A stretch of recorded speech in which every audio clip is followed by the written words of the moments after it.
passe super, l'artiste, super, encore un but sensationnel.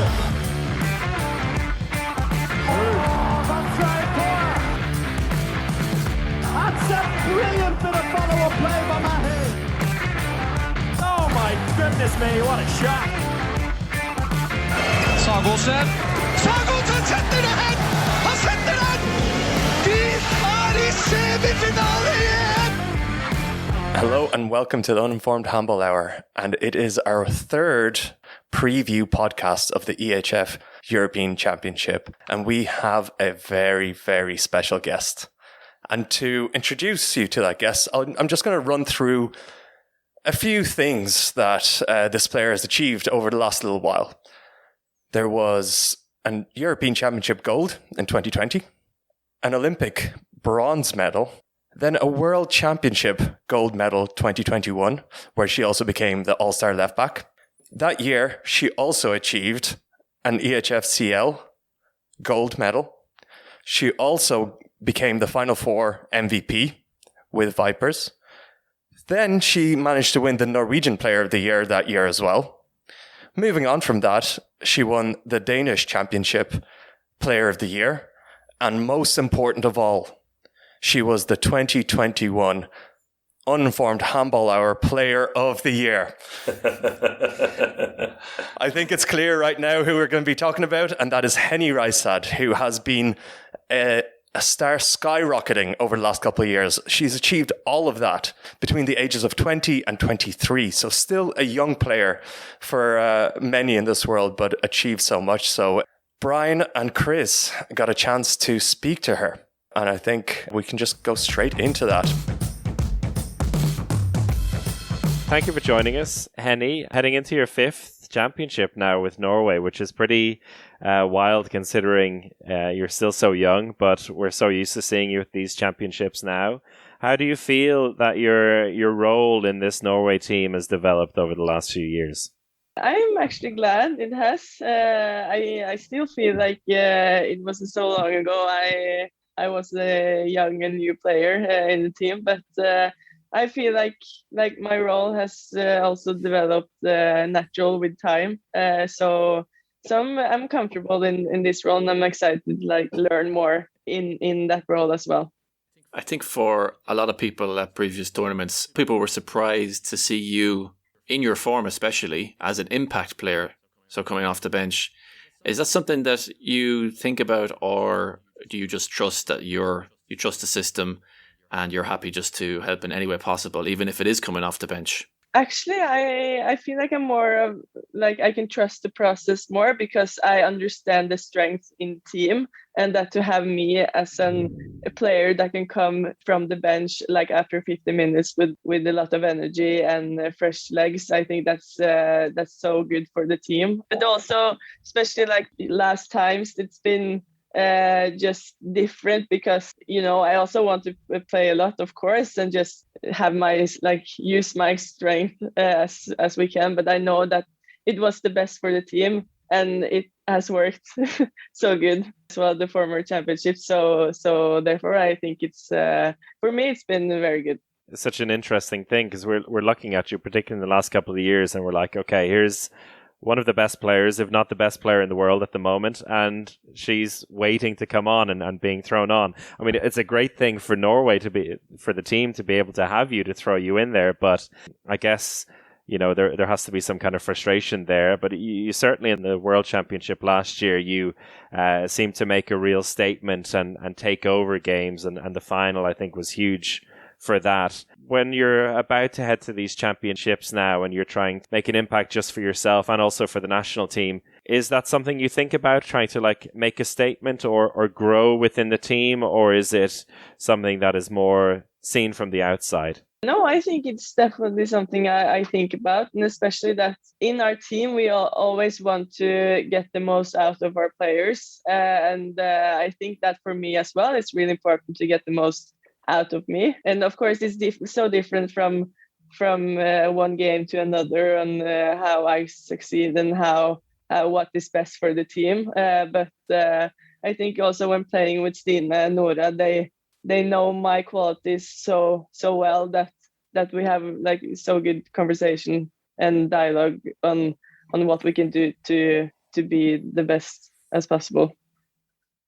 So what are your qualities then? You mentioned your qualities there. Could you outline them for us? So I think especially in with the national team, when playing with mostly Nora and Stina, I think I can also use like my shot from a distance. That's been better over the few years, and I really try to like develop that as the main thing of my qualities. But I think just my speed and explosiveness fit very good into the team and how we play when we want to play fast. Have many fast breaks and score those kinds of goals. There was a really nice interview we saw from, I think it was last month, the end of last month, on TV2 in Norway, where it was you and Nora side by side in Esbjerg and basically arguing over which one of you is the best. And it has to be really, I guess, nice seeing or knowing that someone there who's a few years older, who you've, I guess, grown up watching, who is basically saying that you're the most complete player in the world and an antelope as well. That seemed like a very sweet way to looking at each other when you're discussing this, and also looking at how different you are as players, and how the two of you in particular, with then Stina in the middle, offer very different things in the attack. Yes, I think like it's just a huge compliment for me that Nora says that, like she even says it to me, because I know like what she has experienced from her career and her like what she knows about players and handball in general. She just has so much. She just understands it so well, and for her then to say that she looks like me as one of the best, it just it means a lot. And in the interview itself, you were both very complimentary of each other, and you said there that you see her as one of the best, and she sees you as one of the best.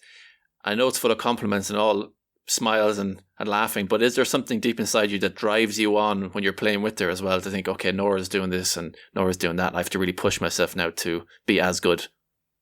Yes, definitely. And she, of course, she has some like demands on what she expects of you, but when she also knows how good you can be, she's very good to see difference on how, in what way you play, and how much energy you come into the game with. If your head is like fully turned on, she can see that if you're there or not, and therefore you get a bit more focused when she's also there, reminding you of how good you can be and what qualities she and the team needs me to be like to have and to use.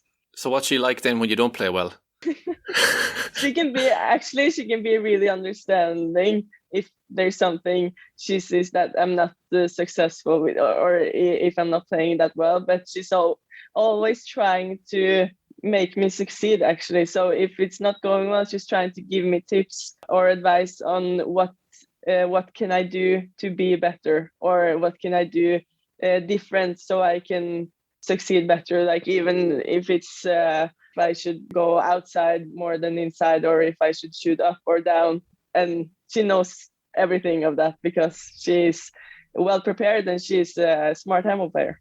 It feels like, even though you're super young still, that there is a big transition in the team this time, at 7 players who are going to play in their first championship with Norway. So your role off the court, I guess, has changed a little bit as well. You're one of the most experienced players now, in a way, and almost certainly going to be a starter. So do you feel that now as well, coming into this pre-championship camp, and the way that you're talking to players, or the way maybe you're expected to talk to players, that you've maybe grown in stature off the court as well?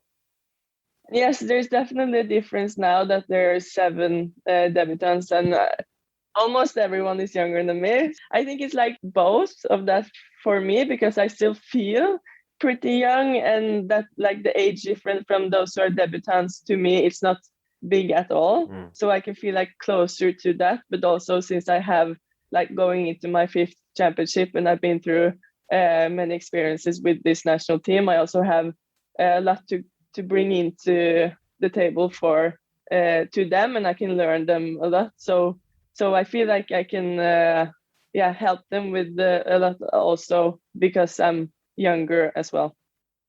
So when you see so many young people coming into the team, do you get reminded of the feelings that you had coming into the team and maybe the nervousness and everything that comes with it as well? Yes, definitely. And I don't even feel that it's so long ago I had those feelings because I feel like the last 4 championship, because it was the Olympics as well, it's not been so like it's just been 4 years. So like my first championship, I really felt that. And then the second I was injured my back, and then felt like I went a step back and then came into the championship in 2020 again. So I don't feel like it's been a long time from having those feelings that also. So therefore I also try to help them maybe a bit extra, because I also know so good how it feels, and it's no way around those feelings. It's like when you're here, it's so natural to feel it. Is there anything in particular you remember that you do or still do now to deal with those feelings? For me, it's just to find something that I'm comfortable with, something or someone. So I have some places or things I can do so I can fully relax and let my mind relax. Because when you're fresh in the team, it's like your head have to be fully turned on when you're on training and when you're eating and when it's social or meetings. So you're using your brain a lot to like be aware on everything. So just to have something you can switch up with. So you're talking about maybe singing. I don't think I'm fully relaxed when I'm singing, actually. So I would say something else. Because we've been blessed with your singing skills at Final Fours, and you get up on the mic, and I think it was a surprise for a lot of people to hear that when you have maybe social nights with your teams, whether it be club or international teams, that you often like to engage in some karaoke or singing. I first of all, I wouldn't say that blessed is a word we should use. But now everyone knows that I'm a bad singer, so I'm not afraid to take the microphone on karaoke, or if it's a song I know. So I just think it's really fun. Well, I think when you win the gold medal in any event, you can do whatever you want, really, right? Yeah, I think that's what I felt as well in the Final Four a few years ago. On that, on the Norwegian side, I'm always super interested talking to Norwegian players from the past and present about the expectation or the tradition of Norwegian teams on the women's side. Like, it is basically a Christmas tradition. It won't be this time because it's in November, but the whole nation seeing the team, charge towards gold. And I guess it was the same for you growing up as an emerging handball player as well. It wasn't quite that when you joined the team, so there was a little bit of a rebuilding process going on. But the last couple of years with the European and the World Championship gold, the bronze medal at the Olympics, that aura of being a team that's automatically expected to go all the way is back. Do you feel that as well within the team? Yes, I definitely feel it for the team and for myself as well, that we are expected to go far. But I think that's not only based on previous results, that's also based on what team we have, and like all the qualities we know we have in our team. And when we know all of our qualities, that's so good. I think we have all the good reasons to expect a good result as well. So it's just the big challenge is to get those qualities out when it's the most important. Thanks a lot, Henny, for taking the time to chat. Good luck with the rest of the preparation for the championship, and we'll see you in Slovenia. Thank you so much. It was a good chat, so I had fun. Good stuff. Well, we'll do it again soon. Thanks, Henny. Okay, bye. Take care. Bye-bye. You too, bye. Thank you for being here with us to enjoy Vipers Kristiansands' journey to this final and their triumph today. Brilliant team, brilliant champions, and a brilliant event here in Budapest. As they sing along.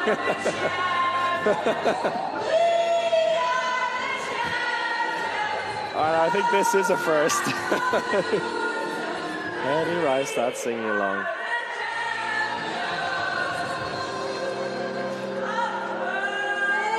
You sure are, Henny and Vipers. Congratulations. Thank you, Henny, for singing us out there after a wonderful interview. I really enjoyed that one. She can not only play handball, but she definitely can talk as well. So it was great to sit down with her and chat with her. She really is rock and roll handball, isn't she? She's a star. She is rock and roll handball. And as we spoke about there, one of the most complete players in the game right now. She's a great playmaker. She's a wickedly good backcourt shooter. She can break through, she can steal the ball, she can counterattack, she can defend. She's smart, she's a gazelle, and clearly, from hearing from her as well, very mindful of what the team needs in Norway's case and thinking about the greater good. And although there's with every athlete, like an individualistic side to it, her willingness to do whatever was needed of her in the last couple of years for Norway shone through, and nice to hear her speak about that as well. And it makes her very much a complete player. I liked the fact that she wasn't too happy about being a sub. You know, as much as you say that she does it for the team, but it's good to see that fierce competitor element of her as well, knowing that she's willing to give up some positions to make the team better, but she's not happy about it. She's going to be happiest when she's the leader and winning. And I think that's something that we probably expect in this championship for Norway. I think probably those days are probably behind her now, I'd imagine, in this Norway setup, especially this time out with Veronica Christiansen not participating in the EHF Euro 2022. So she's going to be definitely in the starting seven, you'd imagine, each game. But it was interesting to hear how she was talking about her relationship with Nora Mork as well. I think it's a very interesting dynamic between the two of them. Because when you look at the Norwegian backcourt, you've obviously her on the left, Stine Oftedal in the middle, and Nora Mork on the right. And it's amazing, first of all, how good all of those players are individually. Two, how well they play together. And then three, how different they all are in terms of their style of play. You've like Henny Reistad, not just an unbelievable shooter, and as Nora Mork said as well, not just a shooter, not just all rock and roll handball, but also quite smart. Stine Oftedal, the most nightmarish person to mark off the ball, and then you've Nora Mork, who's just the best player in the world. Number one or number two, I'm not sure. Well, as we said at the top of the show, Henny Reistad is the official Uninformed Handball Hour Player of the Year 2021. So the reigning queen. And this championship will put those players under a little bit of a different scrutiny, because the team, as Henny alluded to, is quite different this year as well. There's 7 debutants in the 19-woman squad this time. Just looking at some of the players that are not there, you mentioned Veronica Christiansen. She's going to have a surgery during that championship. 2 players who pretty much have had the left wing in their pocket for the last few years, Sanna Solberg and Camilla Haram, both out pregnant at the moment. Kari Bratzit, who is an amazing line player, also out at the moment. So there's a few holes to fill in there in that team. Looking at the players that are coming in, I think there's still a lot of quality in there. And in particular, I mentioned it just before when we were talking, Brian, about on the left wing position, you have a son of Ines Anderson, who is a 2-time Champions League winner. So it's not exactly a bad player to bring in on the left wing, but internationally, not so many caps to her name. The line player might be a tricky position for them. Vilde Ingstad, who is an Esbjerg player, so at least Nora Mork and Henny Reistad will know her very well and will be able to connect with her. And then they have a player coming in, Hugseth from Storhamar. So that maybe isn't a position when you think of the likes of Bratzett, you think of Heidi Löke, you think of Frafjord, all the players they've had over the years, that is maybe a little bit of a drop in the quality. But then you have Ragnhild Valedal coming in, the left back as well, who I think is a very exciting debutant. She's been brilliant at times over the last couple of years for Vipers. So she could be the new impact player in that regard, the player who comes on after 15 minutes and just bangs in a couple of goals from 10, 11 meters out if necessary. So overall, it's maybe a bit more of a transition than we're used to seeing from a Norwegian team that always bring in 1 or 2 players every time. This is a big swathe of new players, but at what is the beginning of a new Olympic cycle, basically, for them, leading up to the Olympics in 2 years. I think it's a good time to do it. Yeah, I think they're probably going to need some of those new players then to step up this time out if they're going to be successful. Their arm was probably forced a little bit more than normal with all the absentees, but it's definitely going to be very interesting to see how they all gel and how they all work. Yeah, but I'm actually not too worried about it, and it comes down to what the way Henny was talking about Norm work as well. You know, when you have a player like that in the team who is constantly looking at winning and pushing everyone to be on her level, you can't do anything else but to get to that level. So that's that kind of winning mentality that Norway always has. So I'm not worried about these players who may have not had the biggest experience at the highest level to date. But when they step into that team of winners, they basically become winners in their mind and therefore just gel together. So I'm not worried about Norway kind of in this transition period. Yeah, they get the rub, as we'd say in boxing, when you're hanging around with players like that. As we say in boxing.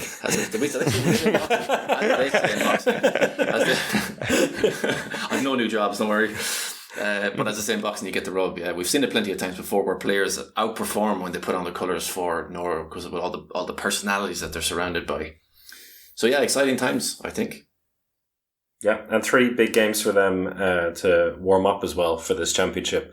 Again, always the Norwegians and the Danes going hard beforehand, facing each other and a couple of the other best teams in the world in Netherlands and Brazil in the Intersport Cup. I think they're calling it now the Old Golden League, or Golden League in Old Money, which is going to be in the west of Norway tonight as we're recording Thursday, Saturday and Sunday. So a good chance for them to get up to speed. And that's probably exactly what a team like that with quite a few new players coming in needs just before a championship. Yeah, and they'll be facing Denmark in the main round in all likelihood as well. So could be always interesting to see these games before a tournament where you want to practice but not give too much away, knowing that you're going to come up against the team you're facing at some stage for a crucial game. Yeah, you talked about the players that are going to be missing for Norway. Some big names, obviously, Veronica Christiansen, Solberg, Camilla Herrem and Kari Bratseth. But of course, there's more names missing from this Euro, unfortunately. We never like to see players missing, but some big names missing indeed from some of the other teams. France in particular, I think one that could be key for them is Laura Glauseur, who's out, which in recent years may not have been the biggest deal in the world because you had Amandine Lenoir, but now there's no more Amandine Lenoir. So all of a sudden, losing Laura Glauseur as well is a bit of a kick in the teeth for them, and we'll see how that impacts them in the long run. A team that, whenever they are successful, and they have been very successful over the last few years, it's been based on defensive output. And when you have maybe now your top 2 goalkeepers from the last 5-6 years not available, that could be pretty tricky for them. Big opportunity for Cleopatra Darlot. But maybe we'll see a big, maybe Arpad Sterbik style comeback mid-tournament. From Leno? From Leno. It would be exciting stuff. But yeah, I feel like Cleopatra Darlot will have a lot resting on her, which is not a bad thing, but often she's been the one to come in and, you know, be the impact goalkeeper, be the second keeper, and now expected to do the business for 8 matches on the run to the potential medal. So who else we got, Brian?